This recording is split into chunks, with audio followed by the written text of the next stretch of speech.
Cuts. Cradle under the star. Hello, fellow Clock Tower fans. Welcome to Deep Cuts, the first of a series of interview segments with us at Team C.U.T.S, delivering the details to you, the Clock Tower community. I'm your host, C.U.T.S co-founder, Diario, and I'm joined today by Ryanion, aka Flamzeron. How are you doing today, Ryan? I'm doing pretty well. How are you doing today? I'm doing alright. It's a very hot day today, but cooler now that the wind has hit. Yeah, because it's been where I'm at, it actually started raining too, so yeah, I get that. So it's definitely a little colder, even though it's supposed to be summertime, which I'm a hot weather kind of guy, but... Yeah, I can't say the same. Sure. But thank you for taking the time to sit down with me today. So, for those that may be unfamiliar with your works, go ahead and introduce yourself. Sure. So, those of you who don't know me, my name is Ryan. Online, on the Discord server, on various Discord servers, actually, you might know me as Ryanion. Online, particularly in forums and stuff, I go by Flamzeron. I am a writer, actor, podcaster, general geeky guy, big Clock Tower fan for sure. My first love is Dragon Ball, but Clock Tower is definitely my favorite horror video game series, and so that's kind of what led me here, more or less, all things considered. Thank you, Ryan. What were some of your first video game memories? You got any favorite titles that stick out in your mind? Any that you still enjoy playing today? Any favorite genres? My first video game memories, that's a pretty interesting question. I think about this kind of stuff from time to time because I kind of like sort of understanding why I feel certain ways. I mentioned Dragon Ball before being my first love, or my main love, rather. The very first Dragon Ball game I ever played was a game called Dragon Ball Z Ultimate Battle 22. There used to be a used video game store, or like mom and pop store, I'm not really sure what you call it, near my area, called Swap USA. And one of the things they did, besides having like imported games, sub-tapes, and like imported action figures and stuff, they also did birthday parties where they would order pizza and then they'd let you play games. They always got mad at me because I wanted to like switch out the games, and it's like, well, back then I'm all like, well, what's the big deal? But of course now I know, like, well, they're trying to sell these games. So. Yeah. But anyway, one of the games that I was able to play, I think during the first birthday party I had there, was a game, Dragon Ball Z Ultimate Battle 22, and that was the first Dragon Ball game I had ever played. And of course, when you're a kid, it's like, my favorite cartoon is a video game as well? Yeah. And of course, that one was kind of funny because probably the only way I can think of to explain it is that it's sort of like Mortal Kombat meets Dragon Ball, meaning that the way they did the sprite work was that they had the animators draw actual like character art for like the sprites and stuff, and so it was digitized. So it's kind of like Mortal Kombat, how they did the digitized actors. So to see kind of about as close to the show as you can, that was like the coolest thing. And I remember I didn't want to play any other game while I was over there. Same with another game, Teenage Mutant Ninja Turtles, Turtles in Time for the Super Nintendo. Classic. Ninja Turtles was one of my favorite things when I was a kid, and I'm kind of getting back into it.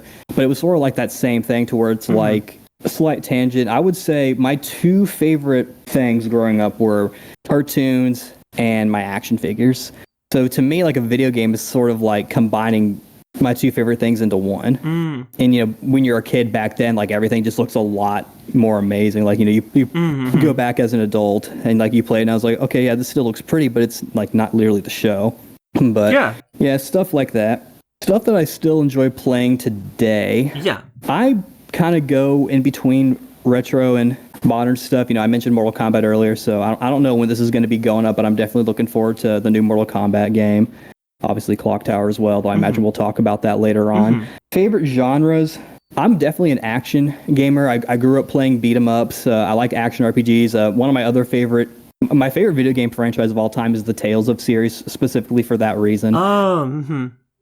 Not a huge fan of turn-based combat, quite frankly, so a lot of the RPGs that I play, with some exceptions, because I do like Pokemon and Legend of Heroes and all that, if you can call it Pokemon an RPG. But yeah, typically more action-y games. I also like real-time strategy, or like base-building strategy like Warcraft and whatnot. Simulation games like Minecraft, and I recently got into Craftopia and stuff. And horror games can be kind of fun as well. I definitely kind of like the more Clock Tower approach than, say, Resident Evil or something like that, to where it's like, you don't really have a weapon or whatever to kind of get away. You have to sort of use your It's more about the atmosphere and sort of using your head to like solve puzzles to sort of outsmart the monster chasing you and stuff like that. And of course, open world stuff like, Dark Souls or Elden Ring and Skyrim and all that. So kind of maybe a little varied, but definitely sort of, more actiony, sort of like fantasy games, fighting games too. Okay, gotcha. Cool. That's really cool. Apologies if I talk too much, by the way. I tend to kind of ramble. Oh, no, not at all. You're fine. But no, I'm glad to hear that. Pre-rendered sprites are always fascinating as it, really does generate like a different feel. A lot of games in the 90s did that, and with the pre-rendered sprites is like the closest thing we could get to 3D before 3D was 3D, so... Yeah, exactly. I love pre-rendered sprites myself. I think that's part of the reason why certain games these days... I don't know if you could count Octopath Traveler, but really hand-drawn, really sort of clean-looking artistic sprite games that have been doing so well lately. Right. No, yeah, of course. Such as Teenage Mutant Ninja Turtles Shredder's Revenge. Yep. And River City Girls. We've definitely seen a revival in recent years with hand-drawn sprites. Beautiful animation. Sprite-based games have always been around. They've never really died, per se. 3D has become the dominant form of game creation, but especially in recent years, pixel graphics and sprite work has been ever so present. You see it with Undertale, you see it with River City Girls, as you mentioned, which has beautiful sprite work. Those animations are so great. Shout outs to the teams that are working on those games. Drawn sprites are definitely so ever present in our gaming world. And I'm glad that they kind of work alongside 3D, which is great. It's not like one's really dominating the other. It's like they can coexist. Yeah, absolutely. And now's definitely a good time for sure with Clock Tower coming back. So then, what was your first exposure to horror in gaming? As far as first exposure to horror in gaming, that's also kind of an interesting question. It may have, in fact, been Clock Tower, I think.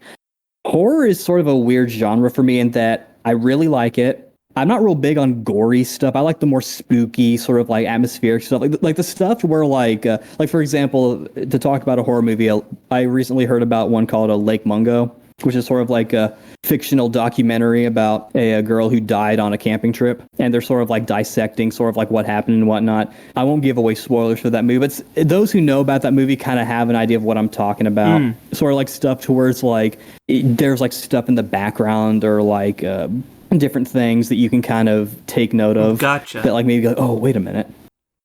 I definitely have experience with horror games now. Silent Hill 2 in particular, actually I have kind of an interesting kind of experience with that game. A friend from college during the last semester of the first year just randomly gave me his copy, like just on the last night we were there.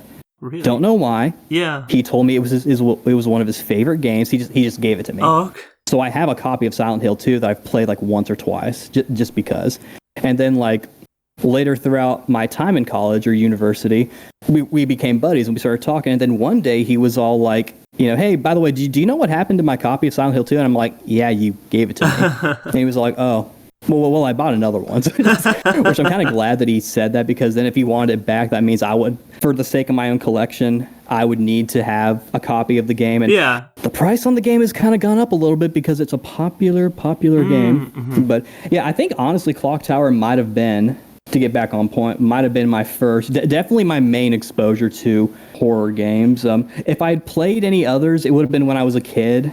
And it would have been like just in passing, like at a friend's house, or maybe one of my sister's friends like brought over a horror game and to play on our system, like during a sleepover or something. Gotcha. I think definitely as far as my own experience, Clock Tower might have been the first, I'm pretty sure. Interesting. That isn't to say that there weren't games that scared me as a kid, but yeah, if we're talking like actual horror, I would say maybe Clock Tower. Gotcha. So then how did you discover Clock Tower? Was it through emulation, or did your experience start with the US localization of Clock Tower 2 being Clock Tower 1996 on PlayStation?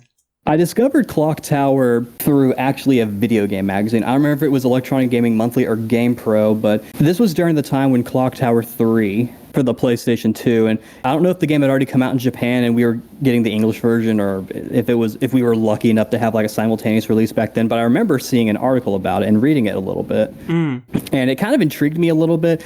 I think partially because like I couldn't really tell what kind of character you were going to play as because the screenshot, it showed Alyssa kind of running away from something. And I'm like, okay, what's that? And so that kind of caught my attention.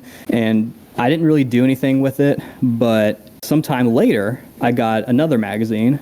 I kind of miss video game magazines, quite frankly. But no, I do too. Yeah. On the back, there was an ad for Clock Tower 3. And I'm like, oh, okay, interesting. And again, the game kind of slipped by me, but I was definitely interested. And there was a shop called Media Play in my area. It's still technically around today in malls known as For Your Entertainment or FYE. Gotcha. I don't know if you have that in your area, but it may just be a United States thing. They were closing down. Mm-hmm. So my mom took me over there. This was when I was younger, to get some things when they were closing down. I bought 3 video games that day. 2 of them I actually have a lot more stronger memories with. One of them I didn't really play that much. Those 3 games were EverQuest 2, like a boxed copy of EverQuest 2, the online game. Cool. Then Ark the Lad, Twilight of the Spirits, which is the one I didn't really play that much. I'm actually kind of stuck. And the other one was Clock Tower 3. Oh, okay. Because I saw him like, this is my chance to give this game a try. Yeah. And so it was kind of funny thinking about it too. Like I think because I knew it was a horror game, I had to be real particular with how I played it. I only played it at night. I'm pretty sure I turned the lights off, even though it would have made me crap my pants. Oh. That was my first time actually playing a Clock Tower game, and I ended up having to use a walkthrough to get me through a lot of it. I'm at the final boss at the moment. Oh, like Lord Burroughs. Hot take, sort of like, exposure moment. I've never actually finished Clock Tower 3. Oh, okay. But, yeah. I'm near the end, so I'm almost there. Cool. But I had a lot of fun playing it. I really like the atmosphere. I almost kind of wish the entire game took place in like that one town area. That was the first level is probably still my favorite with the sledgehammer. Okay. And then of course after that, the Clock Tower Super Nintendo fan translation and the other stuff. As time went on, I would slowly kind of build my collection. I really only had Clock Tower 3, and then in like the middle of high school, like near the end of high school, I decided I wanted to start collecting more, and I decided, I'm going to start with all the PS1 games, and so I added Clock Tower 2, or what we know as Clock Tower 2. Gotcha. I just realized that actually doesn't make sense because, of course we know it as Clock Tower 2 because it is literally Clock Tower 2. What I meant to say was that what we got as Clock Tower 1, but what we as fans know as Clock Tower 2. And then I also got Clock Tower 2, The Struggle Within, which is kind of low-key one of my favorites. I know it's kind of the black sheep of the series, but I like it. And then down the line, I would get the first Sphere on PlayStation for my collection. So. Oh, okay. But yeah, that's kind of how I got started with the series. Yeah, The Struggle Within is an extremely rare game these days. At least the US version is. You've got a pretty good collection, man. Thank you very much. Yeah, it is sort of one of the more rare ones. It's kind of funny looking at sort of what PlayStation games are considered rare nowadays. Like, I actually have the North American version of Tales of Eternia, also known as Tales of Destiny 2, and that game's really expensive. But of course, at the time, I got it for like $60. So it's both kind of sad, but also kind of interesting to see sort of how far game collecting in general has gone at this point. Thankfully, I haven't paid like a lot of money for the series. I'd have to look back and see which one was the most expensive. It might have been Clock Tower 1/2, the American version. Okay. Because again, I bought these games before it was sort of like not before the series was cool or whatever. Before it was cool, but like before the prices jumped up. Yeah. No, of course. Yeah.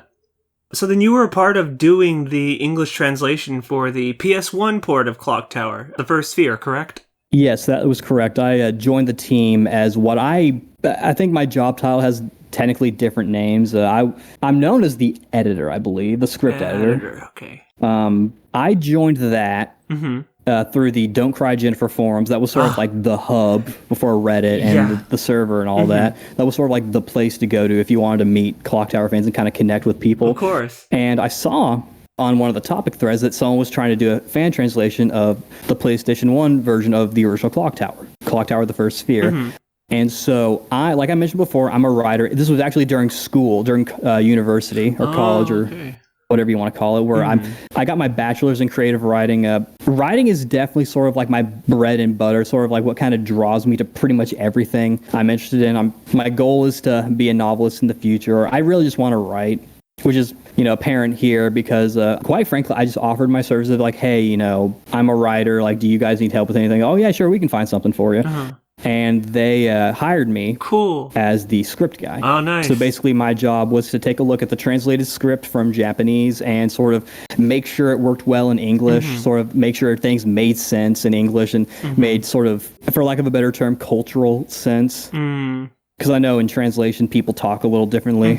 But that was essentially my job. I also play tested the game. Yeah, that was essentially it. Oh, cool. That's cool.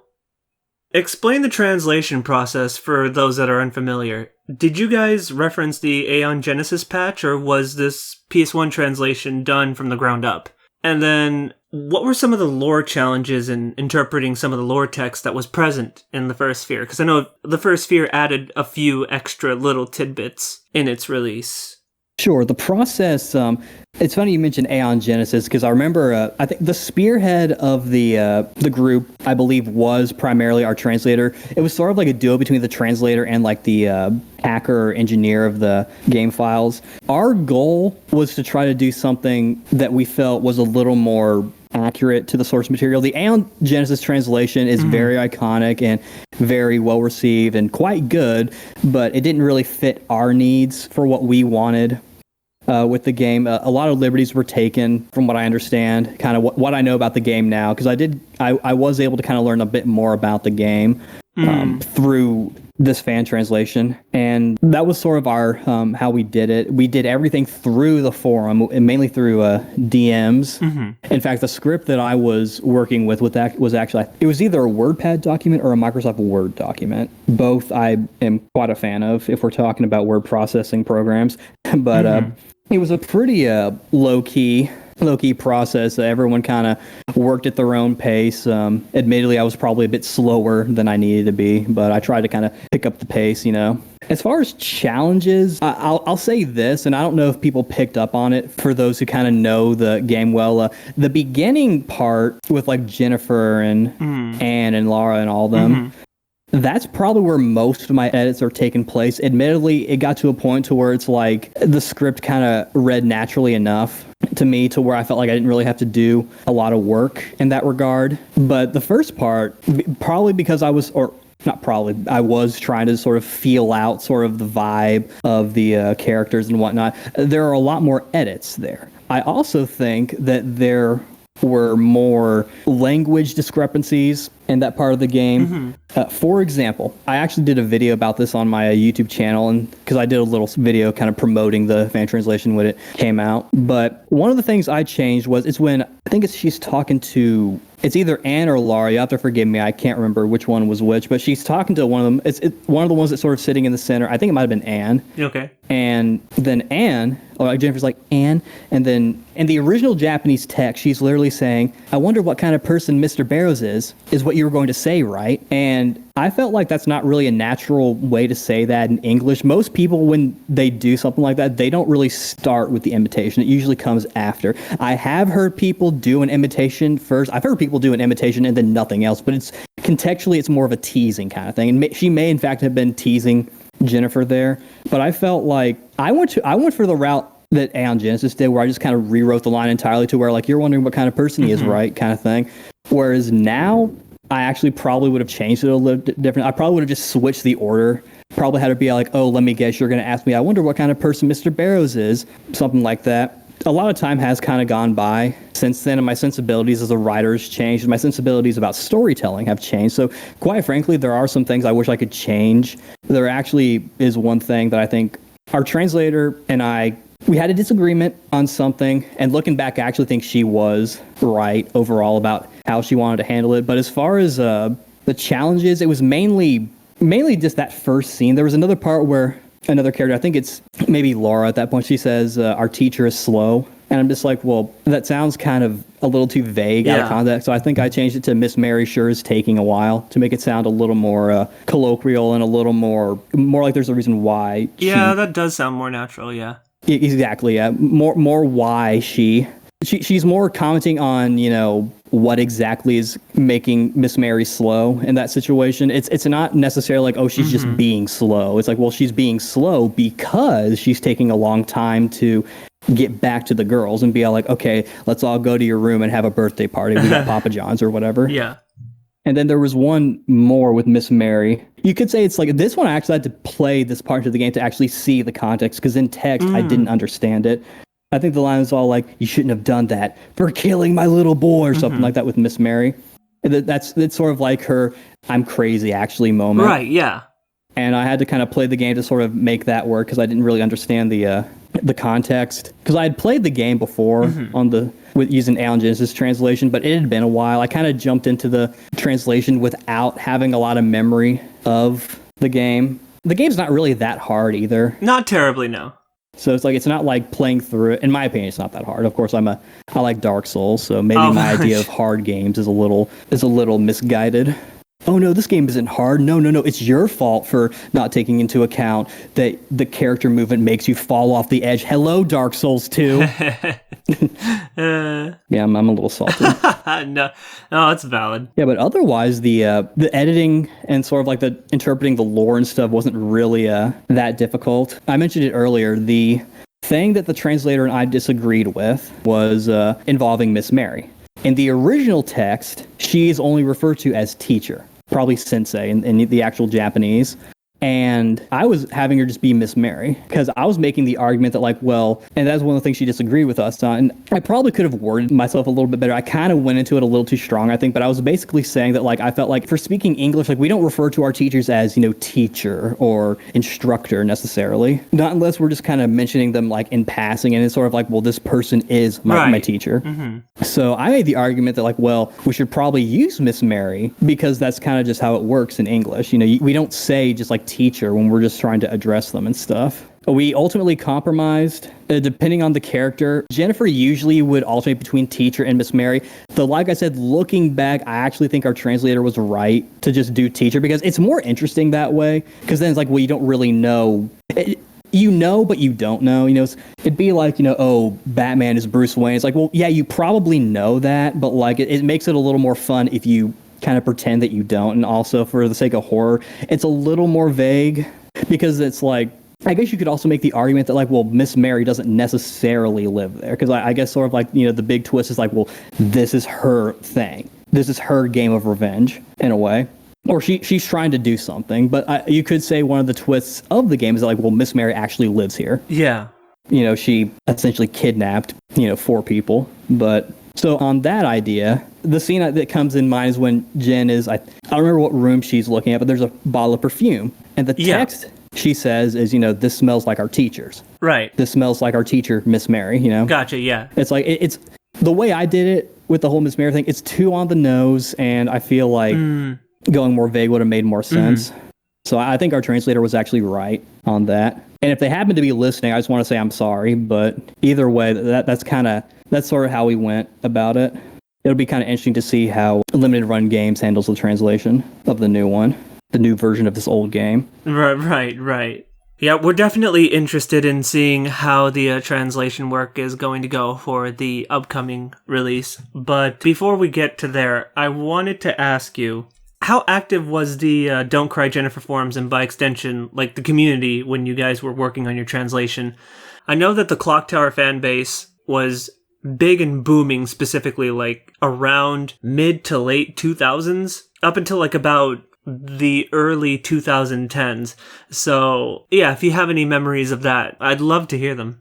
Yeah, that's the interesting thing, looking back then and looking at things now, because I've noticed in the server and on the Reddit, I remember the Reddit in particular, I tried joining it, but it was pretty inactive, and the server's been probably the most active that I've seen of the fandom in a long time. Right, our server, the Barrows Mansion. By the way, you can find a link to join our server below. We have a lot of Clock Tower fans actively talking, and some of Team C.U.T.'s posts, findings, and the like, they do appear in that server first before they make it onto Twitter. So just plugging that in real quick. Go ahead and continue.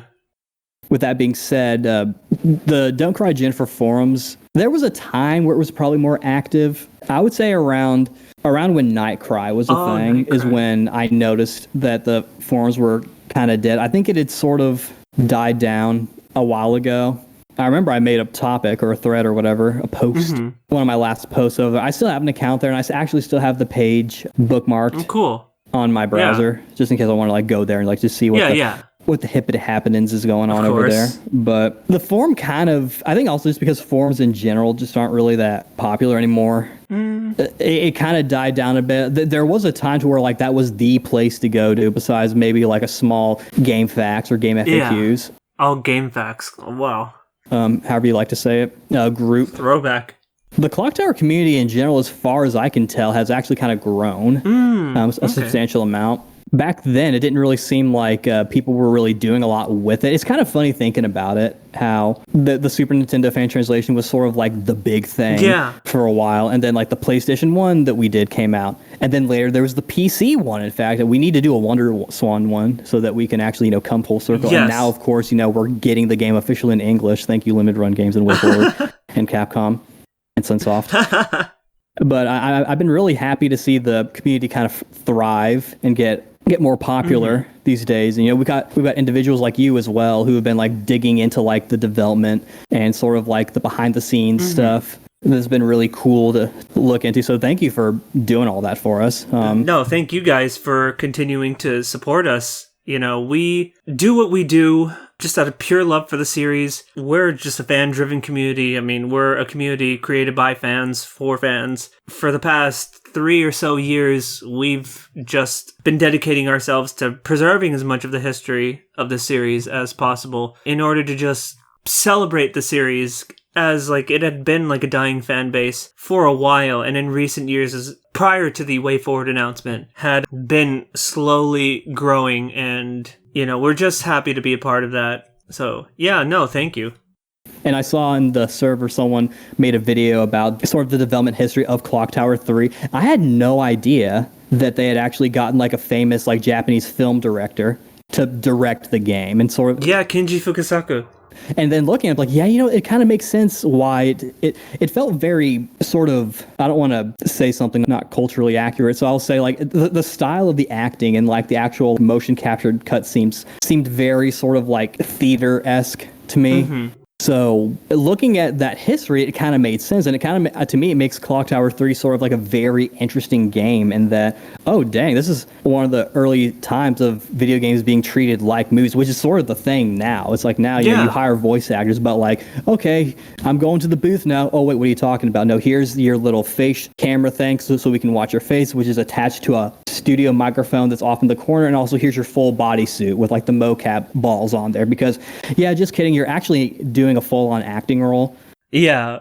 I mean, it's kind of funny thinking about how Clock Tower was sort of like, or Clock Tower 3 at least, was sort of like an early example of that. And then, of course, with Nightcry, how they got, I think, the Grudge director, the Ju-on director, to direct like a live-action like short for it. Along with some other individuals. So it's kind of, Clock Tower, even though it seems to be kind of small, has actually seemingly done a lot, little small things with not only the horror community, but also just gaming in general, at least from a terms of bringing people together. Because I kind of like seeing artists tackle something that they don't usually do. I think that's kind of fun. Even the first game, Jennifer being completely digitized by someone who was part of like Human's planning division, and the outfit that she wore that day was what Jennifer would wear in the game. And, I guess that's like one of the prime examples in the series, or at least that's like the earliest form of actor performances. Now we have like mocap and things like that, but with the case of pre-rendered sprites, performing their movements and just capturing them, digitizing them to these small form factors that could fit on a Super Nintendo or a PlayStation or a Sega Genesis. And so it's like, even then it was very much acting. Of course it's more prevalent now, but even then it's crazy how far back it goes. So since we've talked about the community, I wanted to ask you,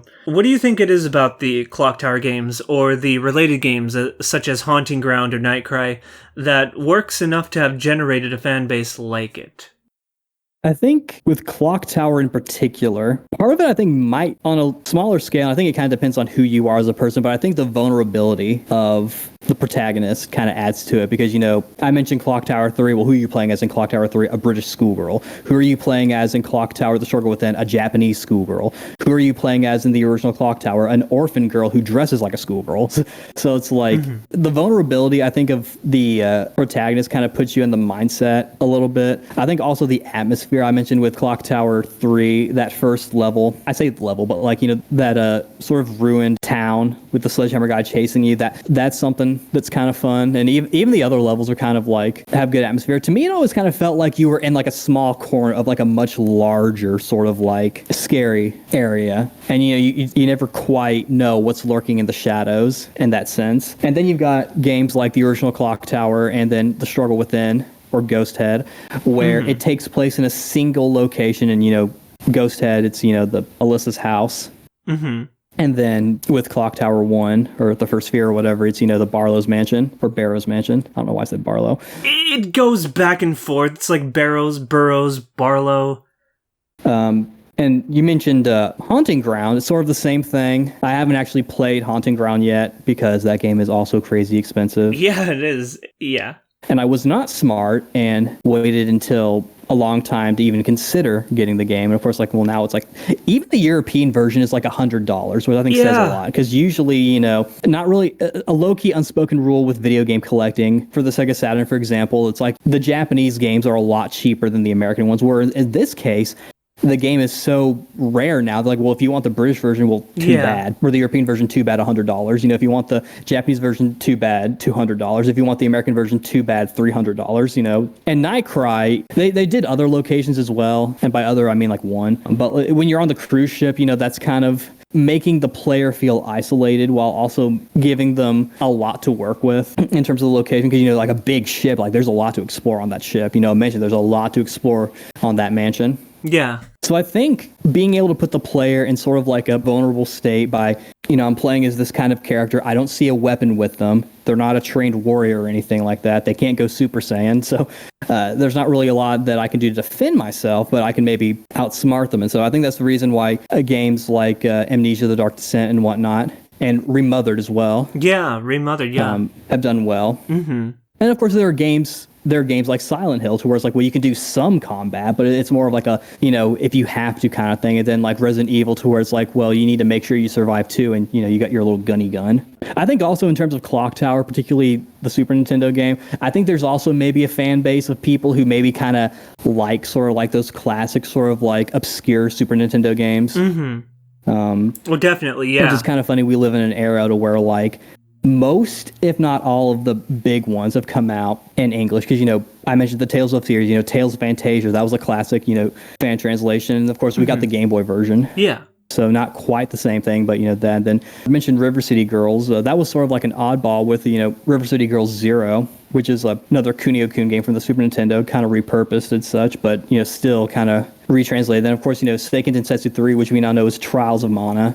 And then Star Ocean as well, which we got through the remakes. So I think it's kind of interesting how we live in a time where releasing older games in English for the first time is not really an odd thing. And yeah, sometimes like with Star Ocean and Fantasia, they'll wait for the right version to come out. But, then you've got, as we've learned with Clock Tower and limited run games, like a real full effort to actually bring the game proper. With some additional bonuses, because I know they're doing some little hand-drawn kind of comic book-esque cutscenes.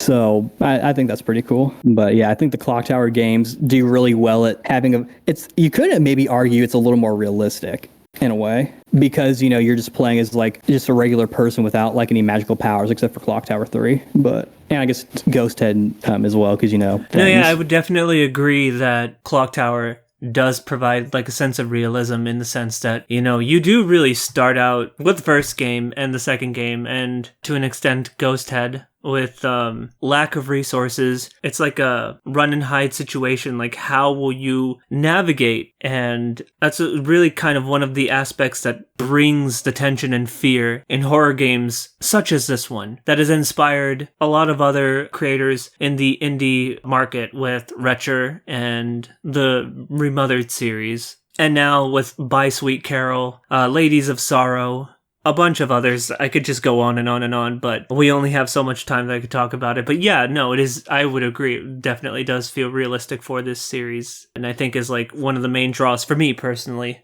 So then talking about WayForward releases, WayForward recently announced Clock Tower Port Plus. The game is finally going to be making its official worldwide debut. What were your initial reactions to the announcement of this new release? Are you looking forward to the game?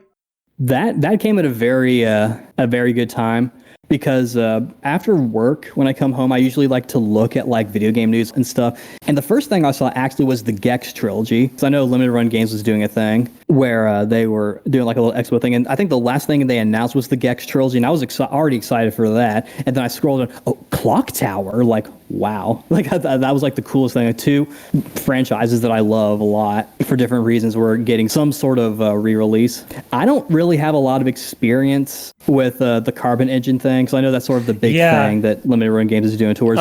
It's essentially, from what I understand, it's essentially emulation, but it's like recoded emulation, I think. Like, yeah, it's insane. I think it's supposed to be a little closer to FPGA, which is essentially hardware emulation, from what I understand. Don't quote me on a lot of this stuff. I'm not a emulation person. I don't have any problem with emulation.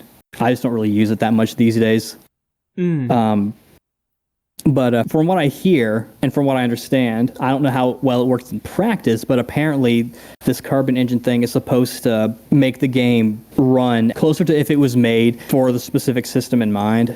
I'm curious to see kind of how they handle the translation, because with a team like that of people who are more experienced than I am, I'm curious to see kind of how they handle some of the things that I struggle with. Like, it'll be funny, like I'm playing the game and then like they'll be all like, oh, that's how they did. Oh, I should have thought of that. You know, it's like, and I kind of want to see how they handle the cutscenes and whatnot, because, you know, I mentioned before they're doing like sort of like new cutscenes with the game. So it's you mentioned the term Port Plus. Yeah, that's what they're calling it. Yeah, internally. It is sort of kind of like an enhanced port in a way, which is kind of cool. Yeah, it's totally cool. Hopefully the game is popular enough and sells well, and so that we can maybe get like another Clock Tower game, or maybe even a Clock Tower collection. That'd be cool. One could certainly dream, yeah. I'm certainly hoping that they do like a cool collector's edition with this, because I really wanted one of those Akihabara t-shirts. I was like really looking forward to that, because like, yes, I can finally have some Clock Tower merch besides just the games. But yeah, I think it's really cool that we're getting it. And I'm definitely gonna pick it up and play it. Yes, totally. I'm all for new Clock Tower merch. Yeah, it's a shame that the pop-up shop at the Akihabara container didn't go through. That merch has had to have gone somewhere if it was produced, but yeah, no, the collector's editions or whatever is going on at Limited Run Games, which has not been announced yet as of this recording, I imagine is going to be insane. I'm probably going to lose my mind because I'm an avid Clock Tower collector, as many people know. So yeah, I'm eagerly looking forward to that. You know, a thought that just popped into my head that I think I saw a few people mention. Imagine if they added the mobile game Clock Tower Ready for the Next that was recently pulled from stores. Imagine if they added that as an unlockable bonus. That would be hilarious. Yeah, I wanted to play that too, but they're like, oh no, sorry, Android only. iPhone, what's that? And I'm like, well, I'm sorry that you don't like Android, or you don't like they like Android. But that's a little strange, yeah. Yeah, thinking about that's actually kind of an interesting way to sort of like tease that a game is coming. I wonder if that's sort of what they were doing. Well, see, I don't know if that was intentional or not. It's kind of hard to say, because at this point, Sunsoft's website hadn't really been updated, and you know, they had just started reviving their company in the sense that like they're being more active. And at that point in time, Clock Tower was under licensing proposal on the website, so the details are like unknown. But they're like, hey, we're just going to shadow drop this tiny mobile game, then we're going to take it away, not say anything for several months. Oh, hey, guess what? The game's coming out again. Yeah, I wouldn't know. Probably have to ask Limited Run about that or something. And that's the thing too. Speaking of Limited Run Games, the physical versions, Limited Run Games, and I think they're helping with the publishing. But of course, it's going to be on like digital platforms, and it'll be on PC. So it's not like this is like you only can get this physical version and then nothing else. I mean, unfortunately, the physical version will probably skyrocket in price just because of what it is. Definitely. And also, if there's ever a collector's version, that means it'll probably take like 2 or 3 years for the copy to come out, which is going to suck because I'm still waiting on my River City Girls 0 and 2. You know, that's okay. I'm at least happy that people are going to be able to play this game in sort of like a new way. No, yeah, I pre-ordered the River City Girls 0 collector's edition as well with the action figures. I'm myself am pretty patient, so you know, take your time, limited run. But yeah, no, the extra action figures are a very nice touch. Oh, extra action figures! I didn't hear about this. Now for some reason I thought you were talking about Clock Tower. Like, wait, we're getting Clock Tower action figures? Oh no! I'm gonna put Jennifer up with Goku. No.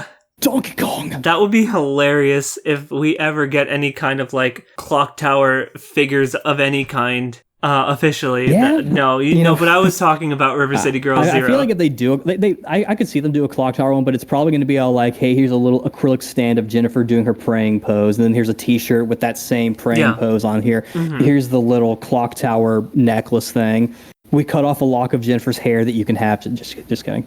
No, yeah, that would be yikes. But new Clock Tower merch is always welcome. I'm very curious to see what they got cooking up. So, for the Clock Tower series, favorite main character, favorite main Stalker, favorite story? Favorite main character of Clock Tower and favorite Stalker. Favorite story, too. I kind of grew up with Clock Tower 3, so I feel like a lot of my... Clock Tower 3 in particular actually inspired an arc for a story, my big story series that I kind of work on. And it's not really horror-esque, but I mainly got inspired from the boarding school kind of thing, and it kind of becomes a recurring thing near the end. I say near the end, but it's like middle. But anyway, that's kind of hard to say for favorite character. Alyssa from Ghost Head, or I think her Japanese name is Yu, like literally YU. Which, if you're asking why you, well, it's because you're, the protagonist of a horror game. That's the reason why you. But Jennifer, I feel like, also has a lot of interesting character development because, like in the first game, she doesn't really seem to have much that really shows her personality besides little conversation things that you'll get from interacting with the game. But then, the second game, you're dealing with someone who has, PTSD. So it kind of gives you a chance to sort of develop her character. I haven't actually played too far in Clock Tower 2. I've only played it, I think once. That was actually probably my least favorite, if I'm being honest, just on the grounds of, I just don't know much about it. So I generally don't dislike a lot of things. So when I say something's my least favorite, it literally means I like it the least. So I'm not trying to bash anyone who likes that game. Favorite Stalker? Probably Sledgehammer. He's pretty typical, just giant sort of guy with a big hammer. Yeah. But I think just the thrill of being chased by him. I'm sure this happened to many people playing the game as well, but there's actually a moment where in Clock Tower 3, when you're in that area, you're in a theater, and there's a door that leads to the stairs. Sometimes the Sledgehammer guy will be behind the door, then when you open the door, he just comes in and smacks you. And it's it's kind of both scary and sort of funny, but Melissa! I don't know. And it might have also been because it was my first Clock Tower game, just the idea of that he's the first foe in the series I had ever experienced. Same with the story in that regard too. In Clock Tower 3, since you were in different areas in time, each world kind of had a different story. Yeah. I find the story of the Maxwells and all that and Ghost Head to be very intriguing. And I don't remember her name, but that sister character that's living with Alyssa and all them, how she hates Alyssa for some reason. And that you can actually get killed by her. Sorry for spoilers for those who haven't played these games. I find that very intriguing. So I guess maybe favorite story, maybe the Ghost Head one, just on the grounds of I see a lot of potential for I know there's a manga. I think there's probably a audio drama that expands on everything. Yeah, there's 2 manga series and a whole drama CD that exists for Ghost Head. Yeah, there's a lot more out there that builds upon the formula that Ghost Head has for itself. But I find that story I think that's the reason why I like Ghost Head and why I consider it one of my favorites, even though I know it's one of the black sheep games. I think I kind of like because I see a lot of potential in the world, even though it's one of the more mundane ones, kind of the same with Nightcry as well, even though I think, quite frankly, the game wasn't very polished. But there's a lot of, lore and stuff that's put into that game. Right. And there's really a lot of lore with the Barrows stuff in general. A ton, yeah. And I think, I was kind of workshopping a fan fiction where what if through the PTSD or through just the trauma or whatever, what if Jennifer actually became a scissor person, went around. Oh, okay. Went around, cutting people up because she's evil now. Yeah. So if anyone at Capcom is looking to buy that story for me, let me know. But Or rather, Sunsoft. I think that's another reason why I like the Clock Tower series. I'm kind of a weird person in that I like direct stories. Yeah. I like more lore-driven stories, but I also like stories that have a lot of potential for other stuff. Mm-hmm. And I think I see that in Clock Tower a lot because there's a lot that they don't tell you. And there's a lot like I mentioned that the fan base seemed kind of small. Right. It's also very creative. In fact, you can find a ton of fan fiction. Oh, yeah. Of the Clock Tower games. Yeah. Both crossovers and just general retellings and just like made up stuff. Like, what if Jennifer met Sora and he's all like, I'll help you. Funny enough, I actually was Sora in a Birth by Sleep fan dub for the ending. Oh, cool. Also, spoilers. Speaking of voice acting. Oh, sure, go ahead. What's cool? That leads right into my next question. I imagine we're probably leading to the same thing. Maybe. What other projects have you worked on outside of Clock Tower? Oh, that's kind of another interesting sort of question, and something I find kind of funny thinking about it. Quite frankly, as a creative person, horror is not really my genre. I tried writing a short story, a horror short story in university, and even like I'm like, okay, well, I got a good grade on it, but it's just like I'm not really feeling it. As far as horror stuff, if being honest, I love vampires. So oh, cool. I have been kind of working on a short story about a vampire. So nice. And yes, I am watching What We Do in the Shadows. But outside of Clock Tower, in terms of fandom stuff, the Tales of series I write for the Abyssal Chronicles site. I post like news articles and stuff, and I've done some opinion pieces, like some group opinion pieces, and I've been on their podcast like once. Okay. I have my own podcast, which is just sort of like a general sort of like geek culture kind of thing, right? Lately, we've been talking about like Toku stuff, so like Kamen Rider and Power Rangers, Super Sentai. The last thing we talked about was an Ultraman series. And as far as like actual other stuff, it's mainly been like just smaller stuff. With the voice acting, I've done a few... I used to get cast a lot in like Tale series fan fictions that since the forum actually got shut down, I don't think they really went anywhere. But some other like fandom projects, Mystic Art compilations. And I mentioned the Kingdom Hearts Sora thing. Yeah. As a writer, though, which is sort of the main thing I'm kind of trying to focus on, like I said, horror is not really my genre, but it seems to have been the most fruitful. I did the Clock Tower fan translation, which led to me help proofreading someone's indie Clock Tower inspired game. I think he posted about it in the server. Forgive me, I don't remember the title. I still need to play it too, actually. It looked kind of fun. And I sort of like the structure of it as well. And then or not that directly, but I've also done some script editing for some friends who are doing web series. Most of my voice acting comes from the Sims Machinima community, so a lot of if you were to like type in my name and type in voice acting, it's like, okay, well, there you go, a bunch of Sims characters. Oh, no way. But I've also done some script editing for a couple of friends. I was able to put that on the resume all nice and pretty. I've published some poems in my university's literary magazine. Just kind of small stuff to sort of get my feet wet with writing and whatnot. Gotcha. Other than that, it's been mainly whatever I can kind of dip my toes into. Like I said, I'm not really a horror guy per se. I do like the genre, but my main focus genre, I would say, is either fantasy or martial arts, stuff like that.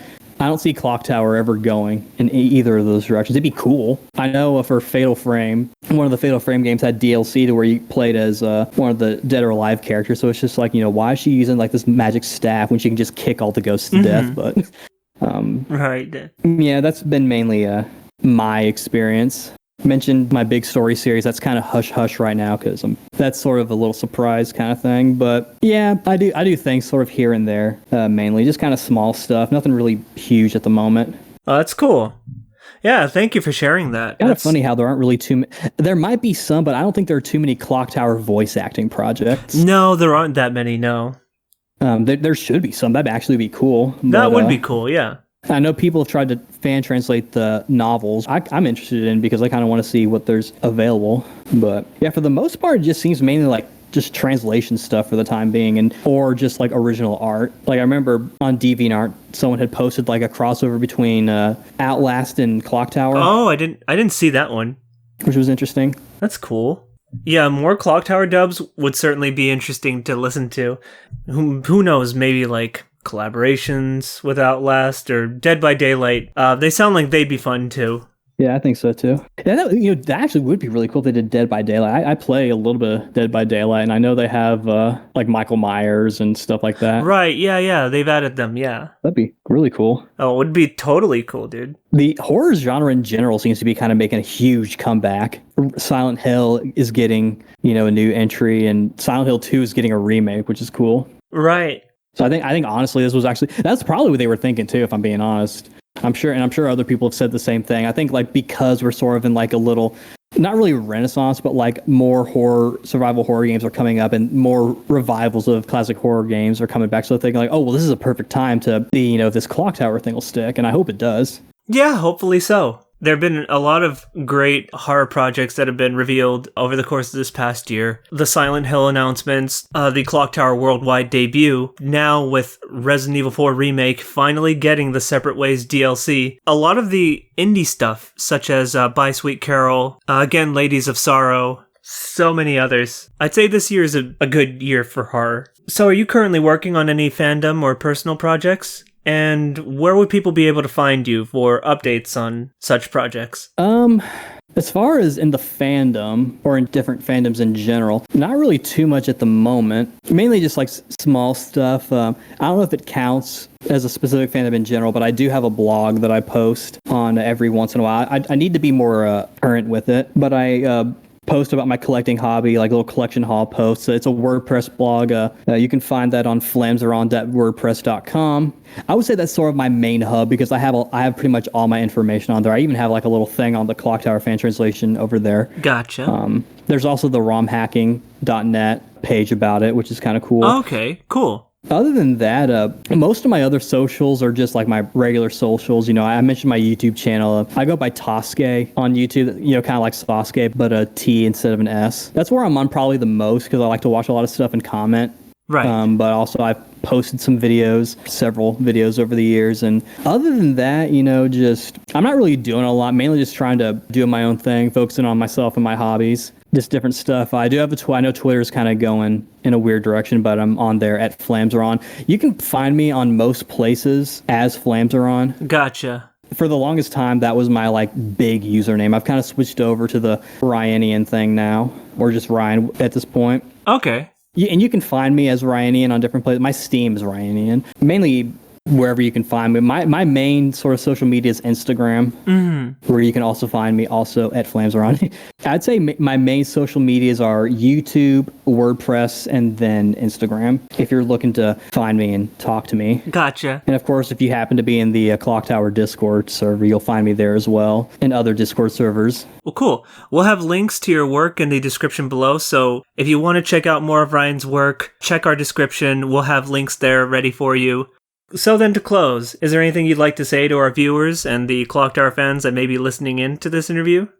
Sure. In closing, I'm really happy that the Clock Tower series is getting a little bit of a revival through this port, and I'm happy to be able to talk about my experience with working on this fan translation and just talk about, gaming and stuff in general. One thing I've kind of noticed over the years, while we're talking right now, I think the writer's strike is still going on as well, and so I'm glad that writers are getting, or at least attempting to get more attention, because, like I said, I'm a writer too, and over the years, I've noticed that it's probably one of the more harder creative jobs out there, because a lot of times it kind of serves as the backbone of everything. That isn't to say that other forms of art aren't important either.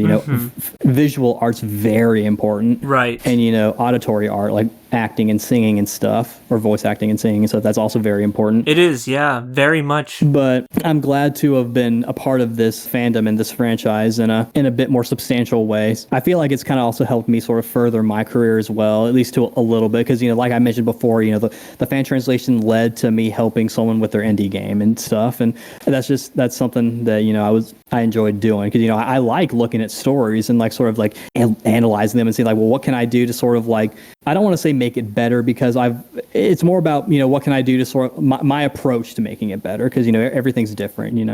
Art is definitely very subjective. So one thing I do want to kind of note that I've seen people sort of do, and talking about the fan translation is sometimes people will attribute the translation to me. That's not fair to our team. Particularly, I noticed this when I mentioned that after the PlayStation fan translation came out, someone was trying to do the PC version because someone found a way to sort of reorganize the files on the PC version to make it in English. And I don't know how this happened, but a text document of my quick edits of the script got on the forums somehow. I might have just posted it there just to kind of show people my progress or whatever.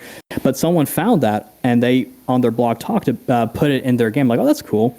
And then someone tried to make an actual patch, an actual legit patch, and not just sort of reworking the game files of the PC version. And this individual came to me asking me for advice on the translation, which I can only do so much. My Japanese is not very strong. I have been kind of trying to discreetly find a way to ask, how do I pronounce your name? But then I saw on your name, it has AKA and it has your name written in katakana. Well, I can read some katakana. So that actually kind of helps, how to say your name, Diario. So while I do know a little bit, I don't know enough to ever say I'm a translator.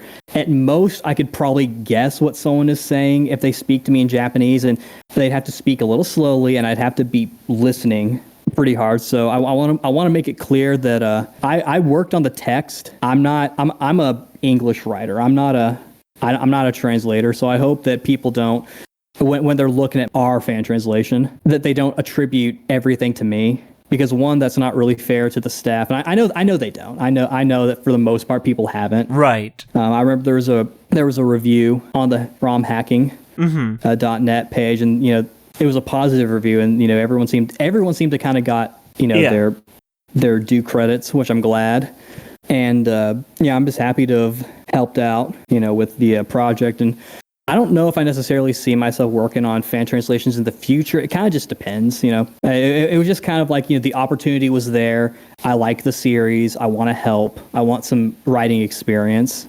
Yeah. And it just kind of worked out that way. But to stay on point, I'm really happy that, people like the work that I did and that we did on the fan translation. And I'm happy to have been able to have been part of something and kind of help make something and make it easier for people who maybe wanted to play this version of the game. And I'm happy that the community's been kind of thriving a bit more, and that people have been talking about the series more and stuff. And I'm looking forward to, the Clock Tower report. I think it's going to be really fun. It's going to look really nice on my shelf. And I'm curious to see kind of how they handle some of the translation stuff, because I'd imagine they probably have a better idea of what the writers actually intended than we did, because we were looking at it from an outsider's perspective, whereas they might have people who they can maybe get into contact, well, what did you mean when you said this line here? Oh, I meant this. Oh, okay, we'll translate it as that then. Fan translation definitely is very important to a lot of fandoms. Plenty of franchises don't really have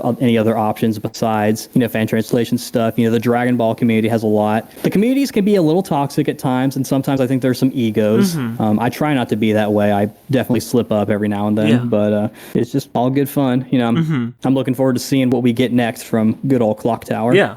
And of course, thank you for having me as well. I really appreciate you taking the time to talk to me. Yeah, well, thank you for taking the time to sit down for this interview. It was great hearing from you and hearing your stories, and like you, we're excited for Clock Tower Report Plus whenever it releases. You're very welcome, and again, thank you for having me. I'm happy to be able to talk about this franchise and everything with you, and I hope people who are listening to this enjoy it while they're I know I talked for a long time, so maybe while you're driving to work or while you're eating lunch, because I actually did that when I ate lunch. I listened to a podcast, so maybe hope you enjoy listening to us. And thank you to the viewers who have decided to come in and listen to this first episode of Deep Cuts. Be sure to check the description for more of Ryan's work, as well as some of our links. And if you haven't already, subscribe to our channel and hit that notification bell if you want to be notified when another episode is up. This has been Deep Cuts, provided by Team C.U.T.S. See you guys later, and remember, fear is fascinating.